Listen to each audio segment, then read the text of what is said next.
Hi, and welcome to What You Need to Know. I am Sybil Wilkes. It's great to have everybody here on this Thursday evening. Appreciate it. And this is normally George Wallace Thursday. George is here, but he's not really here. And we do have a guest of his, a buddy of his, Alonzo Bodden, who is a comedian of longstanding. And a lot of folks may be familiar with Alonzo. I go back as far as Last Comic Standing.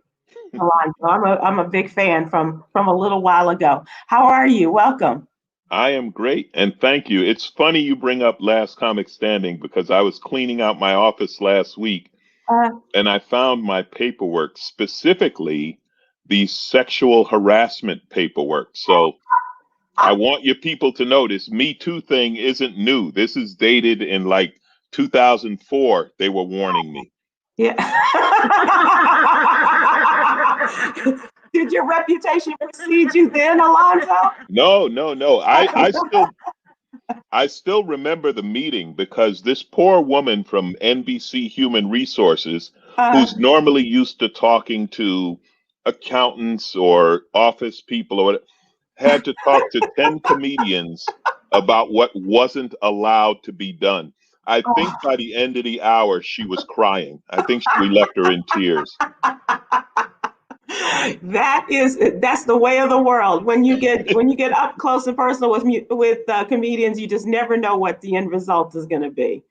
Yeah, we pretty much tested every theory as to what we're not allowed to say or do.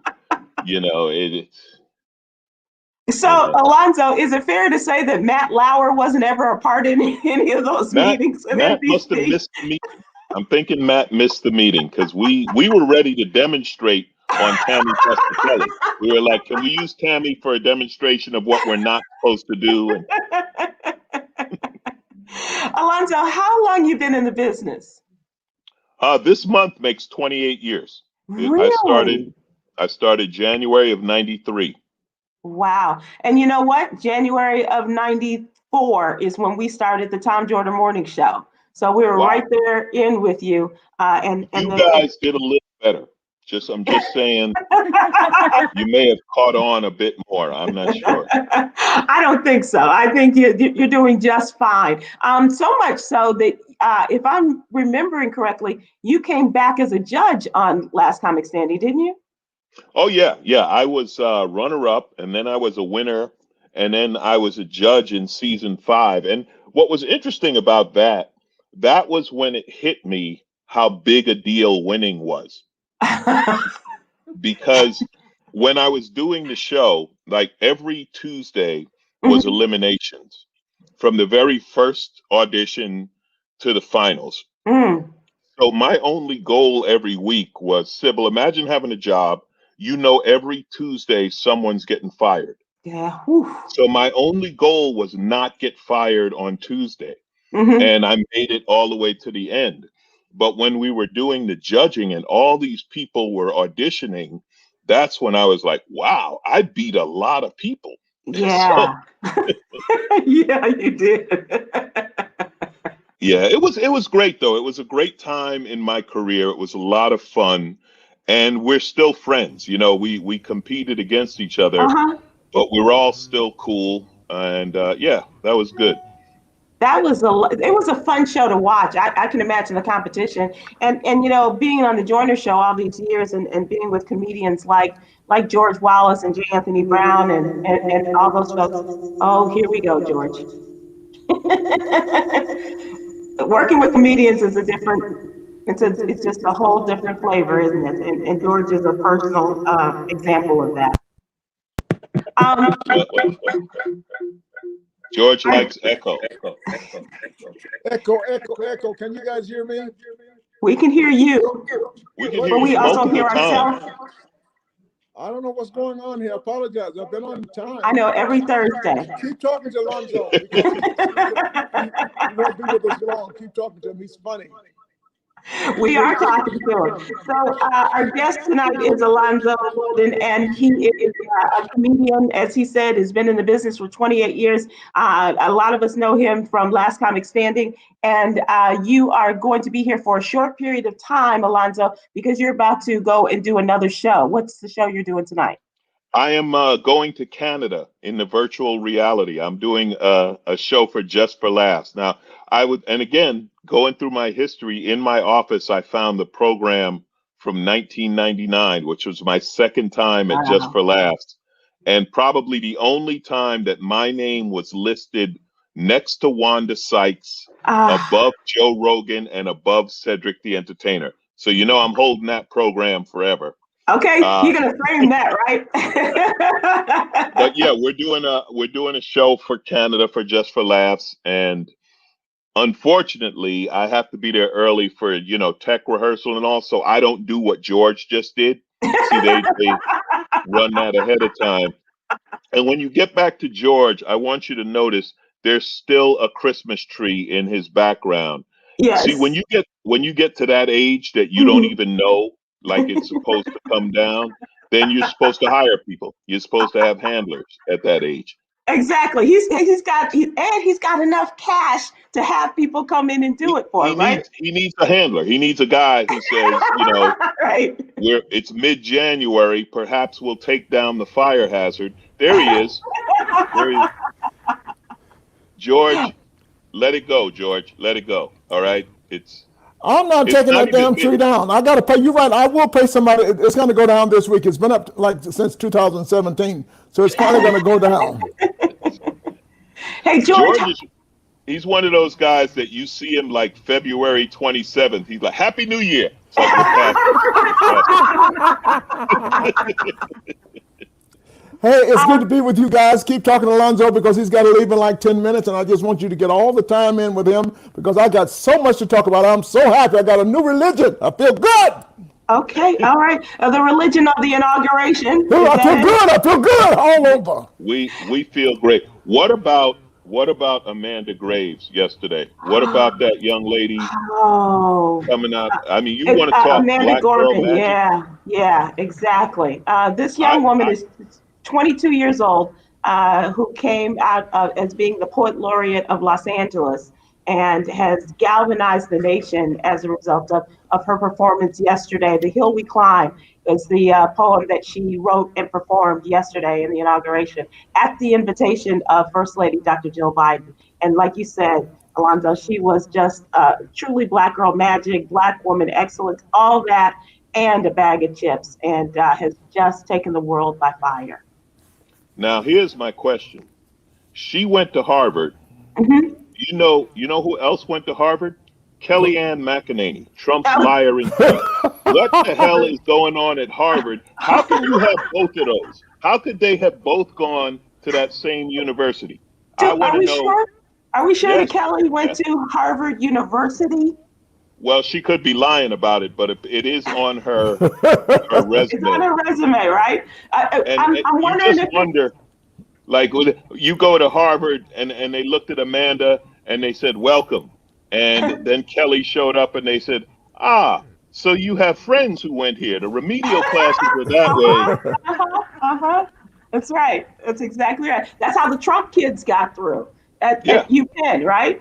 I'm just wondering if perhaps she didn't go to some place like Harvard Less College, like Giuliani said, in terms of having that press conference at the Four Seasons. And the funny thing about that was even Four Seasons Landscaping was somewhat insulted when Giuliani showed up. They were like, really? Really? Do we have? Can we put him out? Where's the manure? Where's the manure at? Hey, Alonzo, how is the pandemic treating you? How are you doing? I know you're doing the virtual thing. So, but in terms of getting out and getting that real audience interaction and things, how's that treating you? Well, now what's going on in LA? As a matter of fact, I did one of these right before Christmas, and I'm doing one this weekend. We do outdoor shows, Mm-hmm. and over in West LA, there's a weed store, a cannabis place, Every and they have a corner. little area set up in the back of the store, outside in the back, where we do shows, and they get about 20 or 30 people. So for the first time, the weed is legal, the comedy is against the law. I never thought that would happen. But because you're not supposed to have more than 15 people, and I think we had like 25. So we were doing illegal comedy while they smoked legal weed. So um, you know what it's like, Sybil? It's like the beginning of my career where we are hustling. Like, oh, there's a rooftop show on Wednesday, and then on Saturday you could do the show in the backyard at the weed store, and then there's a drive-in next Tuesday. Like when your comedy career starts, you want to get on stage anywhere, bookstore, bowling alley, coffee shop, and that's what it is now. Anywhere we can possibly do a show, we're doing shows. Other than Florida and Texas, where Florida has no regulations and Right. Texas has none. So there's a lot of people doing shows there. But yeah, here in LA, it's hustling. It's hustling. And inside, Guy Torrey is one of our funny chair guys from the Joyner Show, and he was here at the Improv, and it was inside. I couldn't go. I couldn't. I did go to one with Damon Williams. It was outside, but and we're in Texas. We're in Dallas. But it's crazy. It really is. I will say that I don't know how it is in Dallas. I've done Tampa, Florida, St. Louis, Portland. The places that are doing it inside, they separate the tables. They have the 6 feet between tables, and you can only sit with the people you showed up with. So they're doing what they can to make it safe. The stage is okay, right? Because I'm naturally socially distanced. If I'm on stage and you get within 6 feet of me, I'm doing something horribly wrong. So, you ain't getting close to me when I'm up on the stage. So I'm okay. But I think places are doing the best they can, to keep us safe. Do you think that you're going to get the vaccination and all of that other stuff to immunize yourself? I showed up with a fake ID saying I was 83 years old, but they ain't believe it. They said you're not George Wallace. They asked me when I was born, and I couldn't do the math fast enough. They busted me. The next time I'm gonna stick to round numbers. Well, I am so glad that you accepted George's invitation. I hope that you'll come back and we can have a longer opportunity to laugh and to have a conversation. It's been fun. This is so much fun. I am sorry that I have to run. George will be humble about it, Sybil, but he was one of my mentors back when I was a doorman at the comedy club. I used to learn from Dr. Wallace, and now I'm just following him around, waiting for him to let it go so I could take over. The man won't retire, Sybil. He won't let go of no money. Would you tell him he's made enough to kick back and give somebody else a chance? I could do Vegas. I could talk about your mama. Help me out. I love you guys. Thank you so much. George, take care. Thank you so much, man. For yourself, and I will see you guys as soon as possible. I promise I'll give you all the time I can. Please do. We appreciate your time tonight. Have fun. Alonzo Bodden. See, Sybil, that's... And George, George, I can't hear you now. Why can't you hear me? Oh, there we go. Okay. Okay, see, that's what I'm talking about. On a Thursday night, we get some funny, and it's just at the end of the week, we get guys like Alonzo Bodden. I call him a young guy. He's been around for a while, but he's still young. But he's so damn funny, and he's so up to date on everything. And I want to thank you for hosting him for those first 15 minutes. And it's just as nice as he can be. And he says he'll come back, and that'll be wonderful because we got so much to talk about. Now, how are you? I'm good. I was a big Alonzo Bodden fan. I have been for a long time. I was telling him that I remember him from Last Comic Standing way back in the early 2000s. So And he's so smart. That's the good thing I like about him. He's very smart. He just sent me a text. Says, I love you, George. I'll come back anytime. He ain't coming back no more. No, that was good enough for him. But listen, now let's go. You got an opening? Go ahead. Okay. Because can you feel a brand new day? I can sing so many songs. Hit the road, Jack. Oh, happy day. What's going on? Did you feel that breath of fresh air yesterday? Are you still relieved? Something just lifted off my shoulder, like the people in the sanctified churches. I was born again yesterday, and I feel good, and it's just magical. I'm telling you, your energy is completely different too. You can tell it because you're always light of spirit, but there's a lightness now that's even greater and more enhanced. as a result. I'm not sure if it's the shot you got this week or if it's the inauguration or what, but I can see it in your face and I can hear it. Well, listen, I've been going through 4 years, the worst 4 years of my life. Yeah. Now, that's a lot to say, the worst 4 years of my life, and it was all lifted off my shoulder. The burden was lifted on yesterday at noon, and I tell you what, they always said Florida was the most stupidest state in America, and it just got most stupider. That's what I said, most stupider. And I'm so glad as a result of the people who landed there yesterday. Oh my God! And they don't want him there. You know, he only has so long to live at Mar-a-Lago, Yeah. so they're going to throw him out. I'm going to love that too. He keeps getting thrown out of these places. Isn't that nice? Where are they going to send him this time? To one of the, you know where they're going to send him to? Oh, I know where he's going to go. I know where he's going to go. They're going to send him to one of those shitholes places. Send him to one of those shitholes places. He can't go to Puerto Rico. He can't go anywhere. No, Nobody wants him. Yeah, where he has embarrassed himself and been mean to people, he cannot go.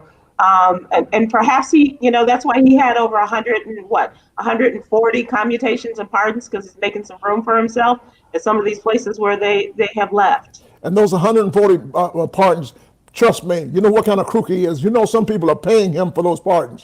Oh yeah, Yes. there was conversation about that too. Did you see the story, George, about was Giuliani was having a conversation with someone about getting a pardon, and he told him it would cost him $2 million. I did not see that, but I know it's true. It's got to be true. Even Lil Wayne, all those guys, they probably got paid something, especially. Kodak Black got a pardon, and our friend Kwame Kilpatrick. I don't think he paid though. I don't think he paid. But he is going to have to pay. I think he still owes some money to. I'm not sure if it's to the government or what, but the story is that he's going to have to pay like $1 million or something. Well, maybe he can put up. You know, he used to wear all of those fancy suits, those big ass suits. Maybe he can sell some of those, and he'll get $1 million. He had a lot of suits there, but I'm glad he's out for some reason. I do too. I thought that if he was guilty, that's one thing, and he's serving his time. But I thought 28 years was just way too much. I thought the sentence did not fit. Especially now you're going back to systemic racism, because we get more time than they get. Oh, if yeah. you understand what I'm saying. We get more time than they get. Yeah, so that was a long time to just put him in jail. And everybody was on his back. That was way before the George Floyd situations. That's when they were still giving us a lot of time for nothing. There's a lot of people in jail should be out, especially these people, these crack. They've been in jail for a while. Well, not only for crack, but just for weed. I mean, possession or, for weed, yes. Yeah. That's crazy. That's absolutely crazy. I actually hope Joe Biden goes in and let more people out for that, because the jails are full of us for no reason whatsoever. They built those jails to put us in for minimum. Because they want to make money off of us. Yeah. And all those. But there's people like Mayor Keith Lance Bottom in Atlanta, Georgia. We shut down our jail here. See, that's the way to do it, huh? Yeah. Did you see that your old police superintendent got a job at the Louisville Police Department? I did not see that. The woman that resigned after the white lady, the white lady. Now she's in Kentucky. She's in Louisville. Yeah. Oh, bless her heart. Yeah. Bless her heart. Which is where the murder of Breonna Taylor. Yeah. Boy, these policemen. It's crazy. They say these policemen can get a job no matter what. They can do wrong in one city and go to the other city. So. Yeah. But she was a pretty good cop. But she didn't know it was so much happening in Atlanta during that little riot that day. So. She didn't know what was coming down, the police chief and her and the mayor of the city, differences. But God bless her. I hope she's okay. But they got to straighten out Kentucky. We got so much to straighten out. And I think we're going to get it done, because I feel good. I think everybody, legally so, things are going to be happening. And I just see the changes coming in America. George, I agree with you. But we can't let up. We cannot just say, okay, this was great. Now let's just chill for 4 years. We cannot do that. That's exactly what I'm talking about. I see the changes coming, and I keep referring to your state more than any, because you got the biggest state. You live in the biggest state. I see such an amazing change coming with the state of Texas. Like we talked about those thousands of black people that did. How many thousands? It sounds like I'm saying thousands, but it was 250,000 black people that did not register to vote. But with this template, and like you say, they already called. I think Cliff was telling us the other night that they already called Cliff, the Black Voters Matter, and Stacey Abrams. So it's going to be different this time because now Black people know their votes do matter and they do count, and we're going to get a lot of things done. And I just tell you, I am so happy. I never saw so many people happy yesterday. You know what else I noticed, Sybil? Noticed 2 weeks ago Wednesday how the people were dressed at the Capitol how they were dressed yesterday. Completely different. Everybody just dressed up looking fancy in first class. Last week there were no teeth. Some people went without teeth. Some they had all of the old clothes and the horns on the head. With the animal skins and all that kind of crap. And they're going to jail. And yesterday was so beautiful. It just and the entertainment during the day, the entertainment during the night. Did you see John Legend? Oh my God, was he good? Oh, he is awesome. He sang the Nina Simone song last night, and George, I promise you, I love fireworks. I have never seen fireworks like they were last night. It's amazing, right? Oh my gosh! Even the fireworks they had back in November when now President Biden and the Vice President were the winners. Remember that? Yes. They had a nice fireworks display, but last night was timely. So also, damn, right on the money. That was awesome. And did you see Justin Timberlake's song? I thought. Yeah. I'm not a Justin Timberlake fan. Me neither, but I love the music because it had a touch of gospel to it. That was so his music cool. that Memphis comes out in him. It was so good. Everybody was good. Everybody showed up dressed up yesterday, but Garth Brooks. He sang his Amazing Grace, so we have to accept him. It was beautiful. It was beautiful. But I was like, Garth, really?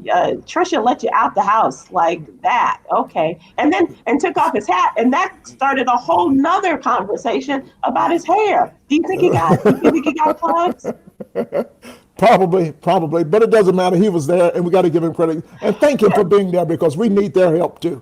Yeah. And Jay, of course, does fashion commentary for me, and so he has his own thoughts about the way the women were dressed. And although we didn't talk about Gaga, I thought Gaga was Gaga, and she was over the top in her dress. In her dress, she may have been over the top in her dress, but she sang the national anthem.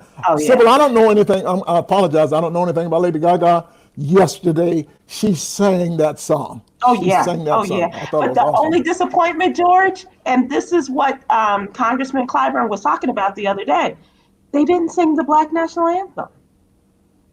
Well, Biden doesn't know about that. Somebody didn't know about that. They should have sang that too. Clinton knows all three verses of it. He could have gotten up there and sang that. Bill Clinton knows every verse. When Black folks stop after the first stanza, But you know that song stops the nation. If they were to play it, it stops everything. That's one of the most beautiful songs ever written. John and James.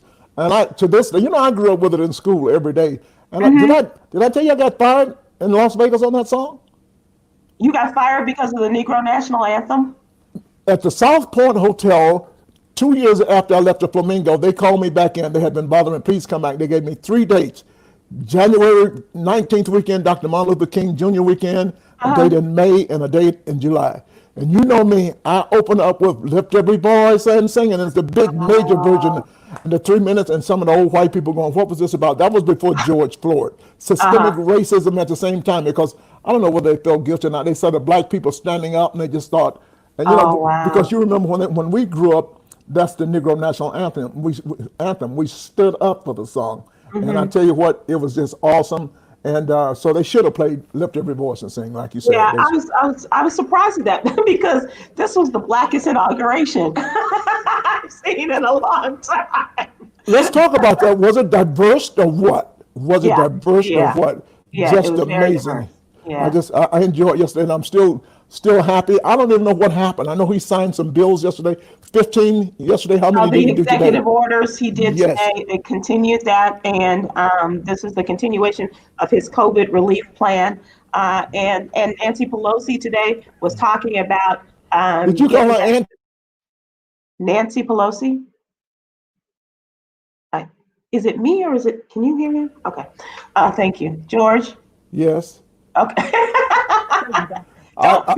Don't move. Don't. Right there. I know you've heard this before. Don't move. Right there. Is that it? I heard it, but not that many times. I'm trying to keep from my phone going dead because I had to switch over from the computer to the phone. So I'm moving around a little bit. Before I lose you and you have to go get powered up or something, we have a guest coming, and I'm really glad that he is on tonight. We have another guest, and is he important? Is he really? He knows his stuff. Let's see, who could this be? Do you want to guess, or can I just tell you? Is he? As you move out of the screen. Did he go to college? Yes, and then some. He went to college and then some. He went to night school. Okay, he went to college. Okay. He's a doctor. He's an MD. Oh, he's trying to be like me. He's trying to be like me. He's an MD. Yeah. I'm a CD. I'm a CD doctor. You're a CD. Yeah. So when the doctor comes on, I'll go away for a second trying to find this extension cord back here. Okay, but I want you to come back. Don't go I'm not away going to leave you. I'm just gonna plug it in. I'm right here because his name is Dr. Antonio Webb. He is a doctor who is here to talk about his career as because he is a man who has made a life's journey from the streets of Shreveport, Louisiana. Okay. To Africa, to was it Iraq, doctor? Yes, ma'am. And talking about, we're going to talk about the vaccine, of which, George, you know a little bit. Yes, I do. I got the shot, doctor. I got the shot. I got in this arm right here. And How are you doing? Apparently, I got a placebo because I ain't felt nothing. I ain't felt nothing. They say you're supposed to have a few side effects, and then I didn't feel anything. Matter of fact, I had to play around with the lady giving me the injection. I didn't even feel that. Yeah, that's good. Most people have mild side effects, so the fact that my head keeps jerking, but other than that, a little bit. and Dr. Webb, he said that his pee was blue. But other than Sybil!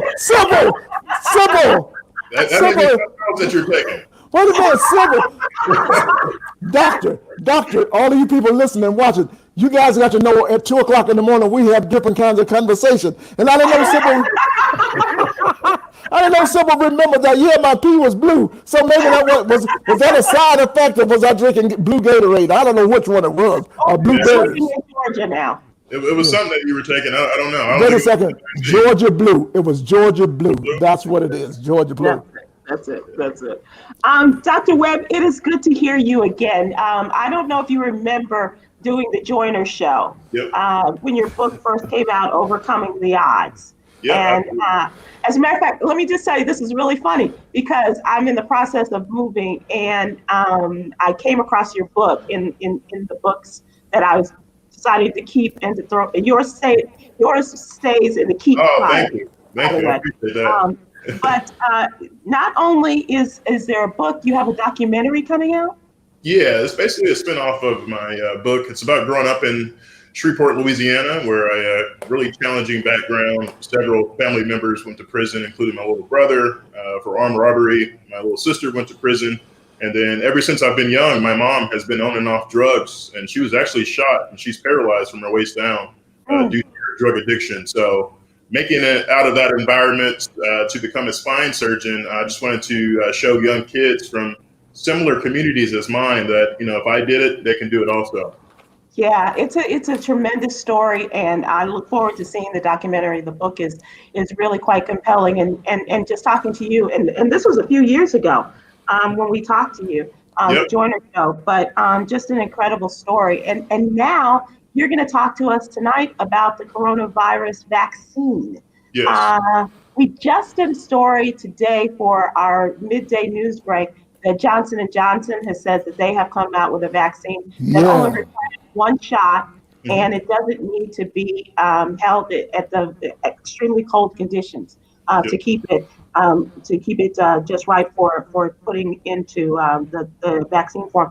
But I'm really curious about, now we have 2 shots now, so we're going to have 1 shot, and is one better than the other? Can we really depend upon the fact that when George goes back for his 2nd shot in another week or 2, that he's going to have the same reaction, no reaction, or just so many questions about where we go, how we do it, and can we trust these vaccines?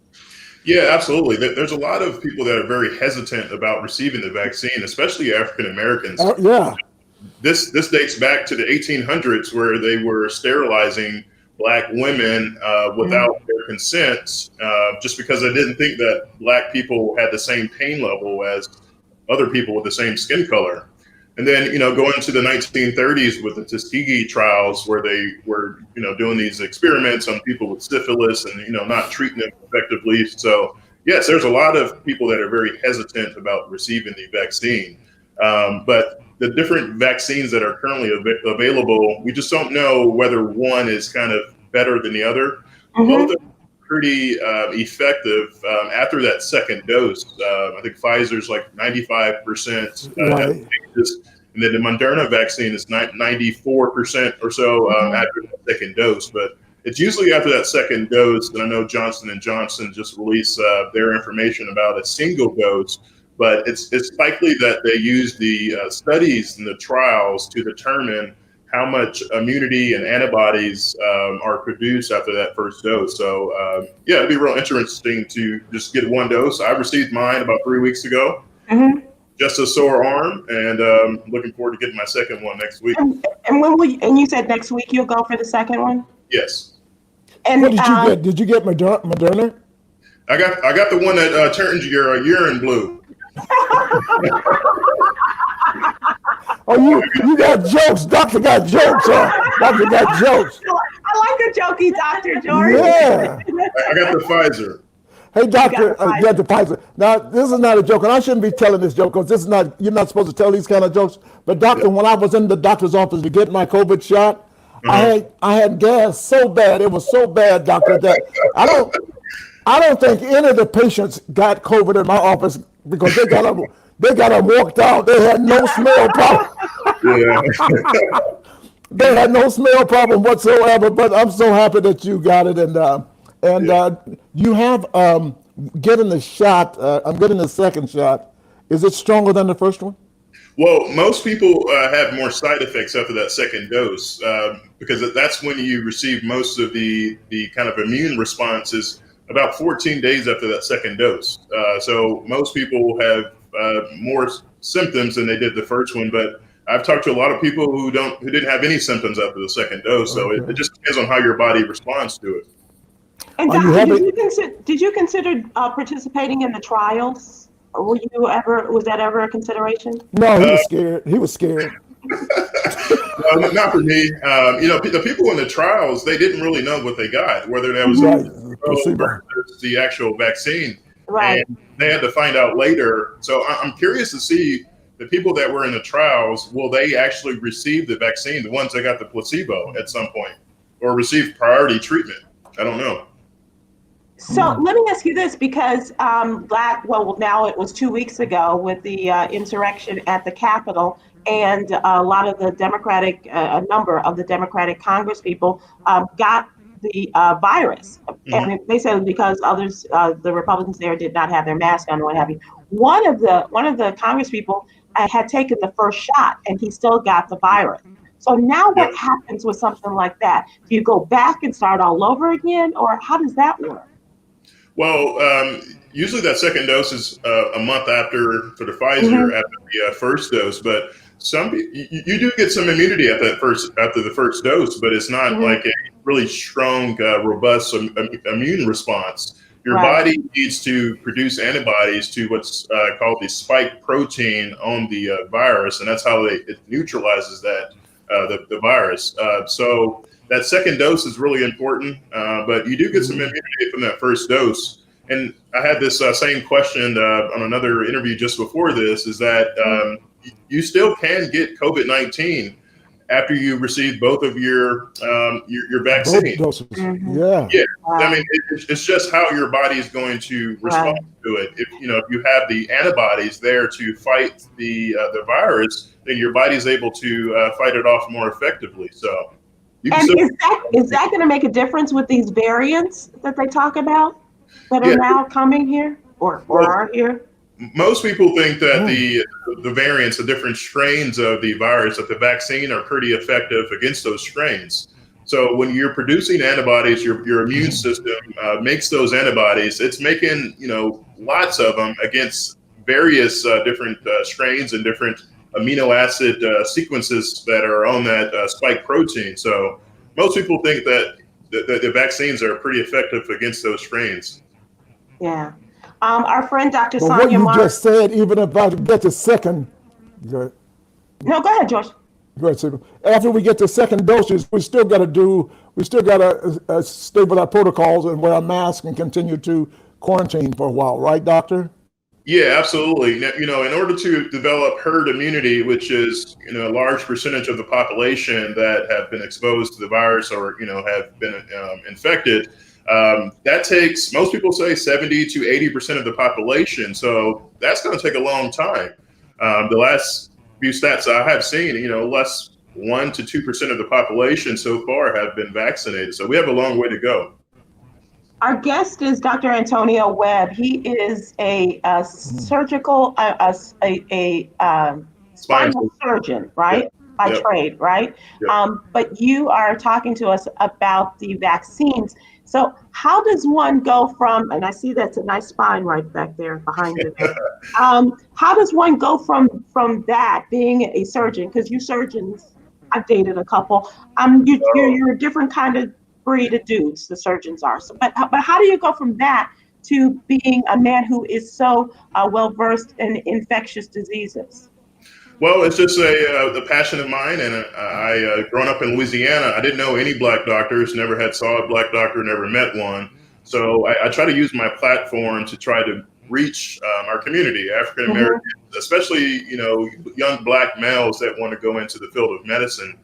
There was a study that recently came out that said that there were less black men in medical school in 1978 than there were in 2014. So there's definitely a need for it.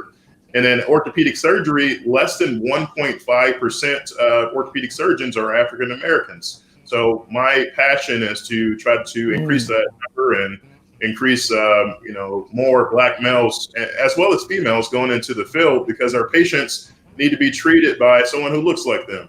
Mm-hmm. Absolutely. Where did you go to school, Doc? Exactly. I went to medical school at Georgetown. And undergrad? University of Texas in San Antonio. Okay. Oh, that's right, San Antonio. Okay. So you were in Africa and you were. What is your supply like? What is your supply like in Texas? The supply of vaccines, George? George, yes. Are you asking? Yes, okay. Yes, and Texas. I mean, it's different everywhere right now because Trump left us in all disarray. So is your supply good in Texas? Because we don't know what we have here in Georgia right now. Yeah, there's definitely a shortage. They're going through the different tiers. So the first responders, the ICU doctors, the firefighters, police officers, and then they're kind of working down the tiers. But there's certainly a shortage of vaccines. And these people who were spending all day and all night on the phone to make their appointments, and now they've run out. I think New York is one example of that. They've run out of the vaccine, and so their appointments have just disappeared off the books because they don't have anything and they don't know when they can tell people to come and get the vaccine. Yeah, I'm concerned about the African Americans, the people that don't have access to care, and communities like mine that I grew up that they're going to get overlooked. And these individuals usually have the highest rates of hypertension, which is high blood pressure, high cholesterol, heart disease, kidney disease, that places you at greater risk. So, you talk about the social determinants of health. Yes. These things really come into play, during this pandemic. Where do you have your conversations, most of your interesting conversations with people and talk about the necessity for the vaccine, or at least to open the discussion? As a doctor who has come from a community like you have, where do you find your most effective conversations are being held?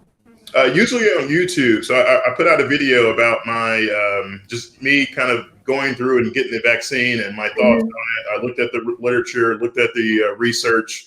And before I recommend any treatment to a patient, I'm always looking at the risks and benefits or any particular surgery. And that's what I did with the vaccine. I talked to a lot of my friends who are specialists and experts in this field. and they study, kind of this, and I looked at the literature and research and kind of made that decision. Were you a part of the Ebola, the fight against Ebola when it came to this country, and it was in Texas?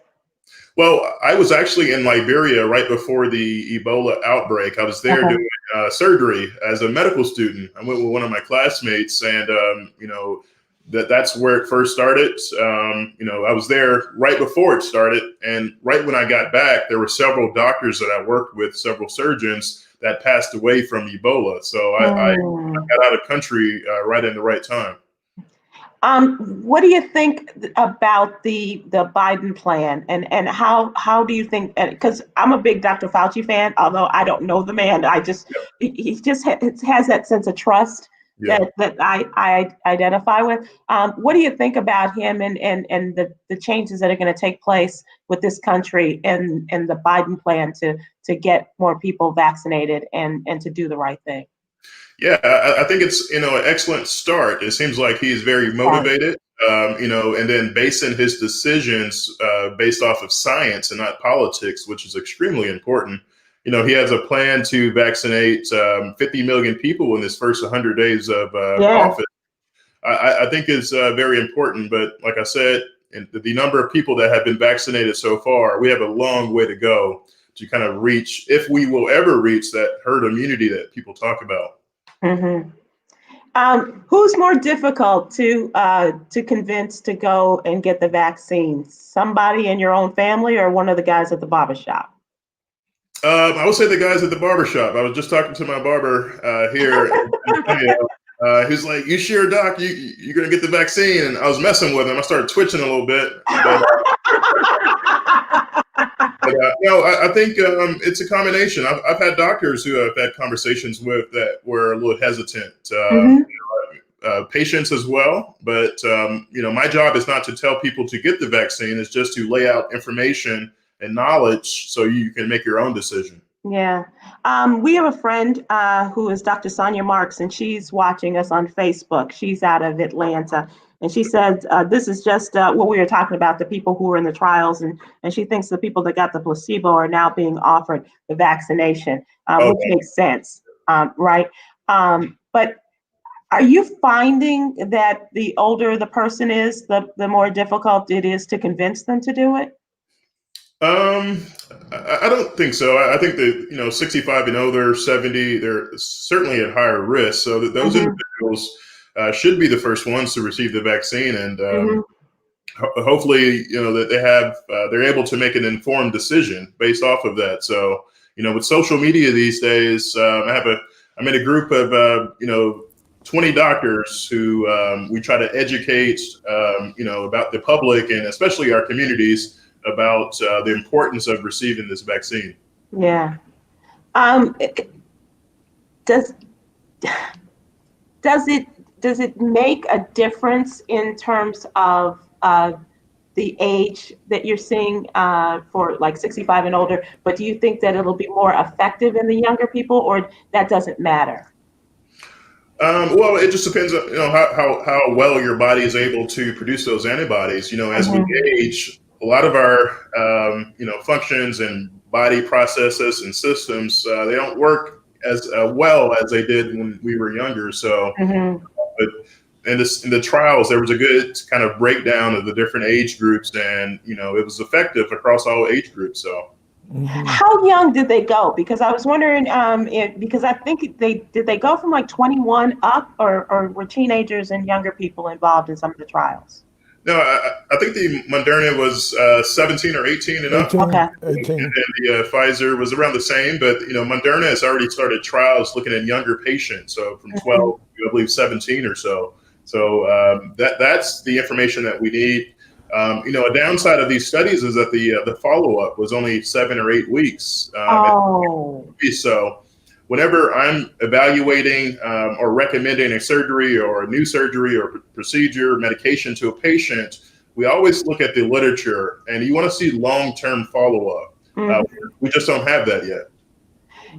And George, did you ask about, and speaking of follow-up, George, did you or your doctor discuss about the possibility of having another vaccine another year or 2 or 3 down the road?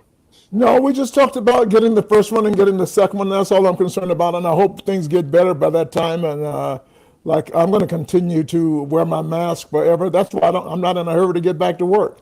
I'm going to get that second shot, and I think I'm still supposed to stay quarantined for 14 days. People are going to say, then you're good to go. No, I'm not good to go. I ain't good to go, especially on the stage. Alonzo was talking about that earlier. In a comedy club, this is where the germs are everywhere. I see droplets coming out of my mouth when I'm on. Right. People need umbrellas when I'm on stage, doctor. I see spit going everywhere.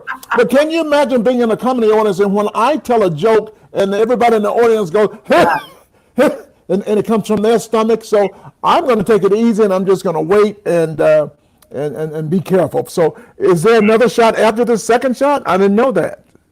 Well, I was just wondering about because, I mean, even if we got the polio vaccine or whatever, vaccines that we got as kids, now you get to a certain age, that stuff wears off, doesn't it, Doc? Well, yeah. So that's why like hepatitis A and hepatitis B require 2 to 3 vaccines. I'm curious to see whether this will be like an annual thing. I've seen some reports say that, hey, we will not have to receive an annual kind of vaccine for COVID, but it may be just like the flu vaccine. Flu shot, yeah. Get it every year. Yeah. Mm-hmm. Doc, what's the best advice you give to young people who perhaps have come from a community like yours and need some kind of support and advice in terms of their career moves and things like that? Perhaps they are good in the sciences and they but they don't have that kind of support and encouragement at home. How do you generate that for young people? Yeah, so I would say don't let your circumstances or your environment kind of dictate your future. You're going to be faced with a lot of failures, along your life. I failed many tests. I was rejected from medical school my first 3 years of applying. I got rejected by hundreds of medical schools, but I wanted to be a doctor that bad. I wanted to be able to give back and help my community and my patients, and I just stuck with it. And that's exactly what you have to do.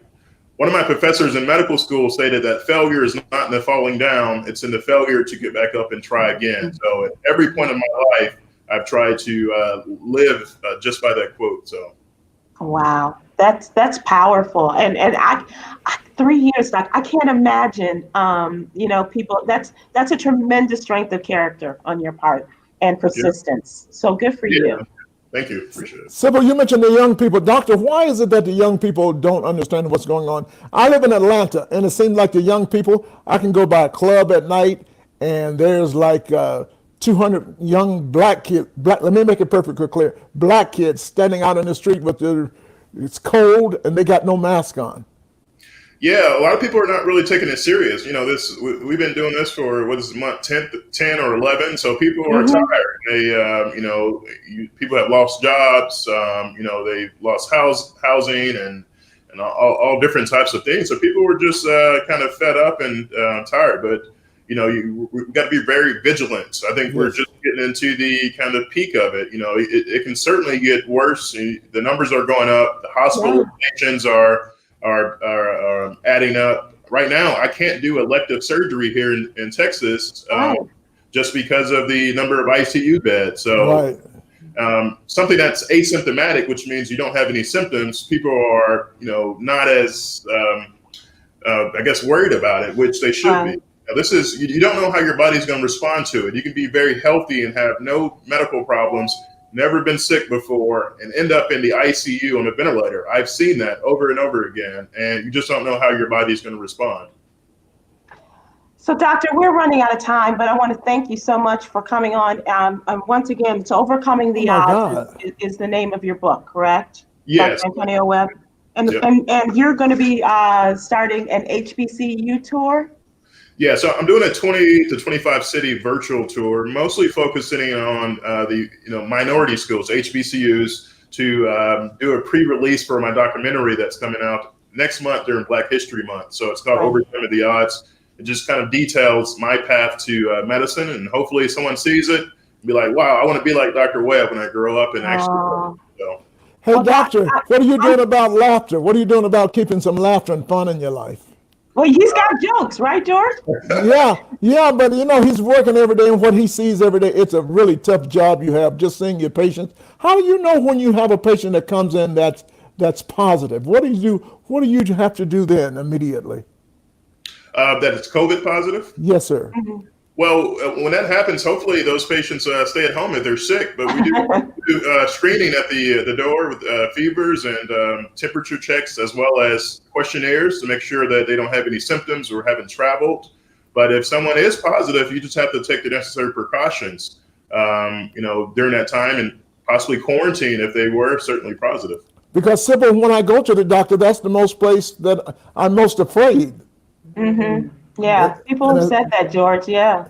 And especially if my doctor's building medical center is across the street from the hospital, I'm thinking it's all in the air around here. So it scares me a little bit. Yeah, certainly. I was doing surgery a couple weeks ago where there was a patient right next to my operating room that was COVID positive, but they were doing an emergent surgery, general surgery. So certainly in the hospital, you have to be very careful. And I want people don't kind of lose your vigilance and just be very vigilant. We will get through this. Okay. How long do you think it'll take before we get through this? Just your best educated guess. Or is that not fair to ask? Well, I think over the next year, 2022. Yeah. So everyone thought 2021 was going to be the year, but this year has already started off on the bad note. But hopefully yesterday there's definitely hope, and with the new kind of members in the office, and hopefully some change will come. Sybil, this is for me and you, Sybil, and people like us. After we get our shot number 1, or if we get Johnson & Johnson vaccine one time, how soon can we travel? Well, a lot of people say that traveling is actually, like in the airplane, the way the air is circulated is actually pretty safe. It's just the surfaces and the things that you touch. But the airlines are really good about cleaning the airplanes very thoroughly at the end of the night. The air, the way it circulates, it's less likely to contract COVID, but you have to be careful with things that you touch, though. So, I gotta say, I flew twice to Atlanta and back to work on the election stuff, and I flew on Delta, and they were amazing. I can't speak for any of the other airlines, but the way that they have it set up and the protocols and things that they engaged, it was really great, and I commend them for that. Dr. Webb, thank you so much for coming on. Really appreciate it. It was great to talk to you again. I'm very proud of you and all your success. Please come back, and especially as your tour goes on. Are you the only black doctor in Louisiana in your neighborhood? I'm in San Antonio. San Antonio. Well, yeah, I'm still asking you, are you the only black doctor in San Antonio? There are 100 spine surgeons here. There's 3 black spine surgeons. Wow. So. Is that 0.3? Or is that is 0? Yes, yeah, it's less than 1%. Yes, less than 1%. Yeah. Oh well, we would thank you so much. Try not to pass gas next time you go to your doctor's office. See, Sybil, he got jokes. I'm coming to your office, and you go. I got to get the hell out of here. Doc, how can people follow you? I have about 200,000 on YouTube. Another 100,000 kind of spread over other pages. So we just look for Dr. Antonio Webb on YouTube. Well, Antonio Webb, MD. That's on all my social media sites, and then the overcomingtheoddsmovie.com. Okay. All right, great. And the book is for those of us that still like to read the books. The book is called Overcoming the Odds as well. Thanks so much, Doc. We appreciate it. And please come back. We really enjoyed it. Well, do come back. We got lots of questions for you, Doctor. I got my feet. My feet. Can you sever my feet? I haven't had a pedicure in 8 months. My feet bad. You got a jackhammer? You need to. We use a lot of saws and instruments in surgery. I've taken off a lot of toes and legs in my career so far. Well, you're from the country. How about Epsom salt? What about supplement? Epsom salt? Would that do it? Yeah, you can try it. It may work. Epsom salt and Big Salve. Can I put Big Salve on my feet? Yeah, if it's working, keep doing it. Okay. Thanks All for right. your patience, Doc. We Okay. appreciate it. That's Dr. Antonio Webb, MD. Look for his videos on YouTube. And George Wallace, you are the craziest. See, you got to keep those doctors laughing too. I went to my doctor the other day and had the examination, and he told me nothing was wrong. Nothing was wrong. And I said, "You didn't find nothing? I ain't paying you nothing. I ain't paying you this." They need to find something wrong with me. It's crazy. Before he Sybil, makes his money. Yeah, thank you. Now, Sybil, how about you? I didn't get to talk to you last night. How did you feel yesterday? You must have been crazy Oh, also. George, it was such, and I love the pageantry and all of that. But Yolanda says we don't have time, and we just got to call each other. You tell Yolanda she don't have she don't tell me what. Did she cut me off? Did she cut me off? She will, but we will have phone club because Jay likes to talk fashion, and you and I can talk the entertainment and stuff. You got a deal. Thank you so much. Appreciate you, George. We'll see you next Thursday. I love you, and there's absolutely nothing you can do about it. See y'all. Bye bye. Don't At forget. GeorgeWallace.com, and we're pushing that book. We did today. We did a lot of booming. See how crazy I'm getting? A lot of zooming around, and we got the view and the talk and the real. Everything's coming up. But we're selling this book right now. You're listening. GeorgeWallace.com. Get Bull Twit. Put some laughter in your life. It'll make you pee from your eyes. Blue. Okay. Blue. Thank you, everybody. See you Monday. Have a great weekend. Don't forget. Monday.